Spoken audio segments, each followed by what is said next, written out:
안녕하세요. 금요사건 파일 디바제시카입니다. 2012년 4월 30일 월요일 저녁 서울 신촌역 근방 창천동 바람산 어린이공원 인근에서 지나가던 환경미화원 한 분이 피를 흘리고 있는 젊은 남성을 발견합니다. 안타깝게도 이미 숨이 끊어져 있었죠. 20대로 보이는 남성의 시신인데 한쪽 풀숲에 유기가 되어 있었어요.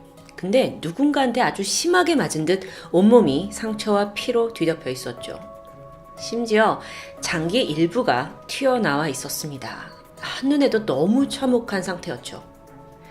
즉각 경찰에 신고가 접수되었고 다행히 이 피해자 친구들의 실종 신고가 들어온 덕분에 신속하게 피해자의 신원을 특정할 수 있었습니다. 사망한 그는 20세의 남성 김씨. 사건 당일에 친구들과 함께 시간을 보냈었는데 저녁 7시쯤 약속이 있다면서 혼자 신촌으로 향했다고 합니다. 이때 김씨가 만나기로 한 사람 또한 어렵지 않게 파악할 수 있었어요. 그건 바로 18살의 윤군, 16살의 이군, 15살의 홍양이었죠. 이게 다 10대들인데요. 아는 동생들이었을까요? 저녁 8시 13분입니다. 김씨가 이들 무리와 함께 공원 계단 쪽으로 향하는 모습이 CCTV에 남아있어요. 그리고 이게 김씨의 마지막 모습입니다. 여러분, 시신이 아주 잔인하게 훼손이 되어 있었잖아요. 이걸로 봐서 원한에 의한 살인을 짐작해 하는데요. 그럼 정황상 김씨와 마지막에 있었던 그 윤군, 이군, 홍양, 이 사람들이 범인일 가능성이 매우 높겠죠. 아니 근데 평범한 대학생이었던 김씨가 이렇게 나이도 어린 아이들에게 무슨 원한을 샀기에 이렇게 잔인하게 살해당했다는 거죠? 우선 이 사건 참 특이합니다. 그리고 이들의 복잡한 관계를 이해하려면 숨겨진 인물 박씨에 대해 알아야 하겠죠. 박씨. 그녀는 김씨의 동갑내기 여자친구였습니다. 두 사람이 2011년 3월 게임 사이트에서 처음 만났어요. 그리고 2012년 초부터 교제를 시작했죠. 그게 얼마 되지 않았었는데요. 박 씨한테 좀 특이점이 있었는데 그녀가 특정 인터넷 카페 활동에 굉장히 몰입했다는 겁니다. 그 카페의 이름은 사령카페. 사령카페라는 건 그러니까 자신이 가상의 인물로 뭔가 캐릭터화해서 상상하는 그런 취미를 가진 사람들이 모인 곳이에요. 그러니까 카페 내에서 다들 자기가 만든 어떤 캐릭터가 되어서 대화를 나누게 되죠. 쉽게 말해서 부캐 활동을 하는 곳이라고 이해하시면 될 것 같습니다. 그런데 여기서 그 사령이라는 단어, 이건 죽은 사람의 영혼을 뜻하는 말입니다. 이 카페는 단순히 부캐놀이 이거 외에도 오컬트 문화에 심취한 사람들이 다수 있었다고 해요. 따라서 이들의 부캐 역시 뭔가 영혼과 관련된 마녀, 주술사 등이 대부분이었죠. 김 씨는 이런 여자친구의 취미 활동, 카페 활동을 존중해주고 싶었습니다. 그래서 자신 역시도 이 사령 카페에 가입을 해서 활동하기 시작해요. 아니 근데 아무리 맞춰주려고 해도 여자친구 박 씨가 점점 이 카페 활동에 과하게 심취했고요. 김 씨가 슬슬 거부감을 가지게 되죠. 박 씨, 그녀는 이 카페에서 악령계에서 인증을 받은 진짜 마녀라는 설정의 부캐로 활동하고 있었습니다. 근데 문제는 이게 카페에서 그치지 않았다는 거예요. 박 씨가 평소에 이렇게 말을 합니다. 내가 실제로 치유 마법이나 영혼 소환 의식을 할 수 있는 그런 영적 능력을 가진 마녀야 라고 주장하는 지경에 이르는 겁니다. 이건 좀 심각해 보이는데요. 그러던 중 박 씨는 자신에게 과외를 받던 고등학생 이군 그리고 그의 여자친구 홍양을 이 카페 활동에 끌어들이게 돼요. 그리고 나서 시간이 지나고 이들은 카페에서 아주 전폭적인 지지를 받는 유명 회원이 됩니다. 아주 활동에 열심이었다고 해요. 어쩌면 이 사령 카페라는 곳이 좀 독특하고 매니아적인 취미를 공유하다 보니까 이들 간의 관계는 더 끈끈할 수밖에 없었겠죠. 그런데 여러분, 김 씨가 단순히 여자친구가 카페 활동 아니면 이 마녀 역할에 너무 심취하는 것 때문에 못마땅해 한 건 아니었습니다. 이 박 씨 성격이 어느덧 굉장히 공격적이고 독단적으로 변해갔기 때문이에요. 그게 왜 그런지 좀 살펴보니까 이 박 씨가 사령 카페에서 자기를 좀 지지하는 회원들이 많이 생기면서 으쓱해졌겠죠? 그러면서 좀 독선적인 면을 보이는 거예요. 실제로 이 활동을 하던 중에 자기의 의견에 반대하는 사람이 생기면 그 뭔가 자신만의 세력을 막 채팅창에 다 모아서 소위 사이버 불링을 하기도 했고요. 거친 욕설도 서슴지 않았다고 합니다. 이렇다 보니까 남자친구 김 씨가 박 씨에게 조심스럽게 탈퇴를 권유하게 되죠. 그때 박 씨 반응은 어땠을까요? 네가 뭔데 이래라 저래라야. 아주 크게 분노했다고 해요. 그래서 다툼이 계속됐죠. 결국 두 사람은 이별에 이르게 됩니다. 박 씨의 지인들에 따르면 그녀가 원래 남이 간섭하는 걸 유난히 싫어하는 사람이라고 하는데 그때부터였습니다. 박 씨가 주변 사람들한테 김 씨에 대한 험담을 늘어놓기 시작한 겁니다. 그 주변인이라고 하는 사람은 카페 회원으로 활동하고 있던 이군, 그리고 여자친구 홍양도 포함이죠. 이들이 이제 나이가 어린데 하도 험담을 듣다 보니까 아예 김 씨라는 놈이 아주 천하의 나쁜 놈이구나 라고 인식을 하게 돼요. 또 그걸 어떻게 김 씨가 알게 됐고요. 이군한테 너 왜 그랬냐 하면서 문자를 보냈고 그렇게 김 씨와 이군의 사이마저 싸움으로 틀어지게 되죠. 바로 이때 박 씨와 이군 홍양이 똘똘 뭉쳐요. 그리고 김 씨를 위험인물, 우리의 적으로 인식하기 시작합니다. 그러던 2012년 4월 24일 박 씨가 블로그에 글 하나를 올리게 되는데 이게 불씨를 지피게 됩니다. 내용은 단순했어요. 네가 죽었으면 좋겠어. 자, 여기서 말하는 너라는 건 김 씨를 뜻하는 거겠죠. 근데 여기에 댓글 하나가 남아있어요. 확인 완료. 이군의 댓글이었습니다. 이후에도 그는 자신의 SNS에 아주 묘한 글을 남겼는데 김 씨를 죽여버려야겠어. 이 일을 처리해줄 사람이 있다. 사건 당일인 4월 30일입니다.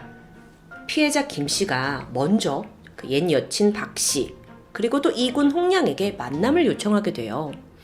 그간 자신의 과격한 언행을 좀 사과도 하고 싶고 또 이 불편한 관계를 풀어보자 라는 의도였죠. 약속은 빠르게 성사되었는데요. 자, 이때 이군이 서둘러 누군가에게 연락합니다. 살인 계획을 세우기 위해서요. 그 연락한 인물이 누구냐? 왜 SNS에 이 일을 처리해줄 사람이 있다라고 했었잖아요. 그 칭했던 사람, 바로 새로운 인물 윤군입니다. 윤군이 얘가 뭐냐? 홍양이, 그러니까 여자친구 홍양이 게임을 통해서 만난 지인이에요. 그러니까 인터넷에서 만난 거죠. 정작 이 윤군은요, 이 사건의 주요 인물인 박 씨, 그리고 박 씨와 김 씨에 대해서 전혀 알지 못하는 사람이에요. 그런 윤군이 왜 살인 계획에 동참까지 했는지는 사실 지금까지도 명확하게 밝혀지지 못했습니다. 어쨌든 이군과 윤군의 계획은 이거예요. 윤군이 좀 덩치가 컸거든요. 그래서 먼저 가서 김 씨를 제압하고 잡고 있으면 이군이 칼로 찔러 죽이겠다는 거죠. 그러면서 이군이 범행에 사용할 흉기까지 부탁합니다. 윤군이 그걸 구해다 주는데 단검 한 자루 하고 또 발리송이라고 부르는 맥가이버 칼과 비슷한 흉기 하나였다고 해요. 와, 진심이죠 이들. 사건 발생 1시간 전입니다. 두 사람은 이 살인 계획을 품고 약속 장소로 향하게 되는데 저녁 7시 김 씨는 친구와 헤어진 후에 약속이 있다면서 신촌으로 향했죠. 그런데 이때 이동을 하면서도 친구들과 계속 채팅을 했어요. 단체 채팅방에서요. 그러면서 뭐라고 했냐면 박 씨와 사령 카페 사람들을 만나러 간다라는 기록이 남아 있습니다. 그리고 7시 반 신촌 먹자골목 인근에서 김 씨, 이군, 그 다음에 윤군, 여자친구 홍양 이 4명이 만나게 돼요.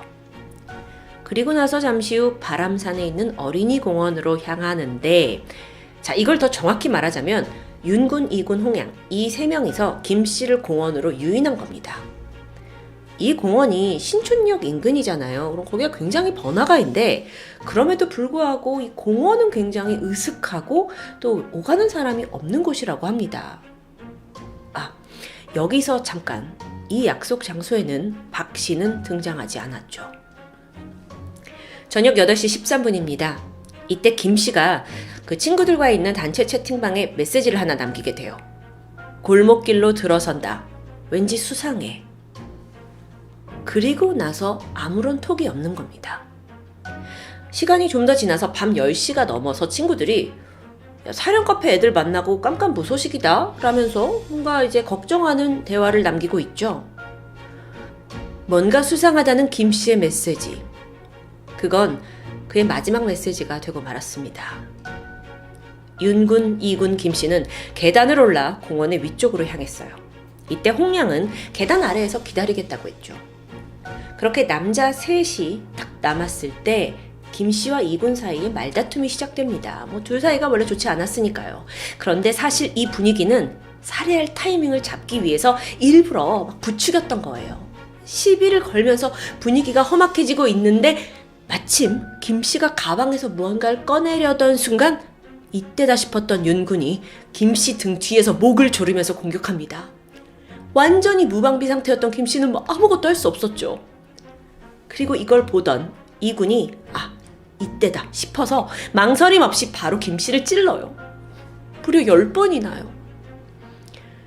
이때 김 씨가 미안하다, 살려달라 라고 애원했지만 두 사람은 들은 척도 하지 않았습니다. 그렇게 칼로 찌르고 나서 이 윤군과 이군이 공원 주변에서 주운 쇠파이프를 가지고 와서 또다시 그를 공격하죠. 그러면서 김 씨가 결국 숨이 끊어졌던 겁니다. 김 씨가 이렇게 사망하고 나서 윤군과 이군은 즉각 이걸 은폐해야겠다라고 시도하게 되는데 저기 있는 수풀에 숨기면 들키지 않겠지? 라는 아주 단순한 생각이었어요. 근데 보니까 실제로 수풀이 그렇게 많이 우거지지 않았어요. 그리고 이미 이 현장에서 시신이 피가 많이 흘려진 상태죠. 이게 사실 누가 봐도 증거인멸이라는 게 불가능한 상황이었거든요. 근데 어찌나 다급했는지 이 두 사람이 그냥 시신을 그 얕은 수풀에 던지고 가버려요. 눈에 띄었죠. 누가 봐도. 근데 얘네들이 뭐라고 생각했냐면 환경미화원이 와서 청소를 하는 김에 치워주지 않을까? 그럼 경찰한테 들키지 않을 거야 라고 생각을 했다는데요. 이건 약간 지능이 의심스러울 정도로 좀 황당무계한 개념이죠. 그러고 보니까 이들이 이제 신촌에서 만나서 어린이 공원까지 올 때 이렇게 김 씨를 유인했잖아요. 근데 CCTV를 전혀 의식하지 않았습니다. 그래서 버젓이 얼굴이 다 찍혀 있고요. 아니 여러분, 사실 심지어 이 범행을 본 목격자들도 수두룩해요. 살인이랍시고 모의를 둘이 했는데 모든 게 좀 어설펐던 거죠. 아니 어쩌면 만들지 못했던 걸 수도 있습니다. 사실 이군, 홍양, 윤군까지 모두 약간 정상적인 사고 판단이 가능한가 싶을 정도로 심각한 인터넷 의존증을 보이는 사람이었다고 분석됩니다. 여기서 이 세 사람에 대해서 좀 더 설명을 덧붙여보자면 이군, 그는 먼저 그 극단적인 시도를 3번이나 한 힘든 과거가 있어요. 마침 그때 만난 게 박 씨와 사령 카페였죠. 이군은 이 사령 카페의 활동을 뭔가 현실의 도피처로 생각했던 것 같습니다. 그래서 아주 열성적으로 참여하게 돼요. 또 여자친구였던 홍양 역시 마찬가지로 남자친구와 함께 사령 카페에 푹 빠져 있었죠. 여러분 친구들이 약간 코스프레를 했던 그 사진들을 보면서 어느 정도 감이 잡히실 거라고 생각이 듭니다. 한편 윤군의 경우에는 사령 카페와는 아무 관련이 없어요. 박 씨도 모르고. 근데 평소에 인터넷에다가 뭐라고 올렸냐면 나는 곤란한 일도 단번에 해결해 줄 수 있는 해결사와 같은 존재입니다. 라는 뭔가 상상의 자뻑 같은 글을 자주 올렸다고 해요. 그러니까 이군이 그를 접촉을 해서 살인을 우리 같이 해달라 라는 요청에 그냥 쉽게 예 좋아 하고 받아들였던 것 같아요. 그래서 이걸 한마디로 봤을 때 이 세 사람 모두 약간 현실 감각이 좀 부족한 사람들이 아니었나 라는 평가를 받게 되죠. 자, 여러분 여기서 빠질 수 없는 인물이 있습니다. 박 씨. 박 씨의 존재는 이군과 홍양에게 절대적이었어요. 사령 카페라는 게 이 이제 10대 청소년들에게 너무나도 중요한 세상이잖아요. 근데 그 안에서 박 씨는 영향력이 또 큰 사람이었고요. 자연스럽게 이 두 사람은 박 씨를 추종하는 세력이 되었고요. 박 씨한테 현혹됩니다. 거친 언행을 내뱉는 사람이었는데도 불구하고 그녀의 말에 동조했고 또 박 씨가 싫어하는 사람은 자기들도 같이 싫어해요. 그 타겟이 된 게 김 씨였던 거고요.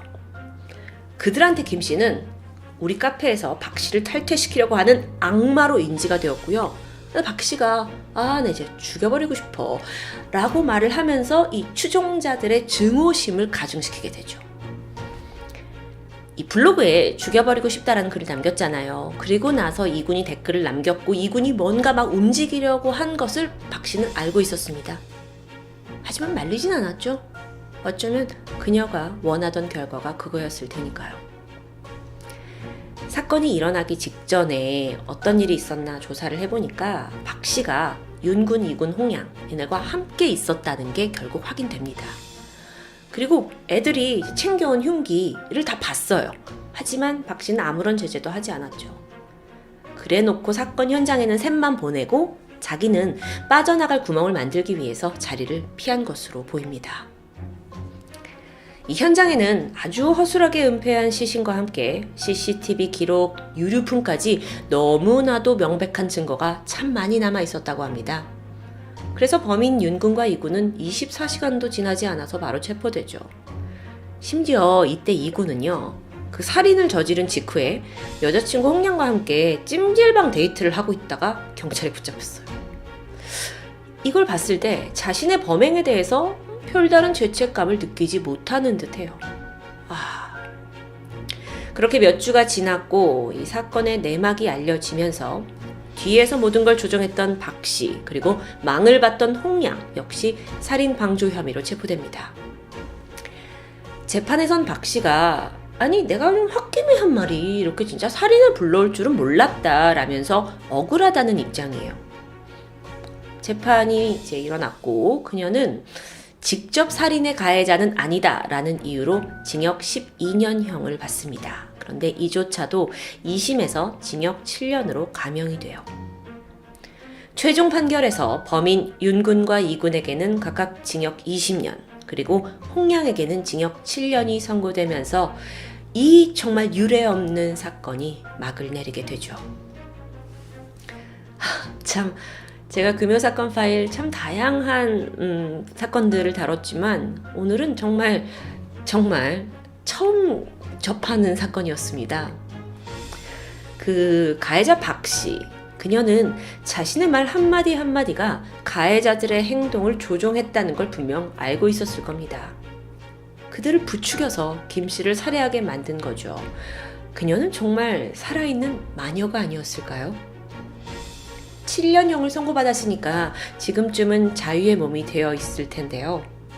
지금도 어디선가 마녀로 살고 있을지 모르는 그녀에게 김 씨의 죽음에 대한 죄책감이 평생 따라다니기를 바랄 뿐입니다. 지금까지 금요사건 파일 디바제시카였습니다.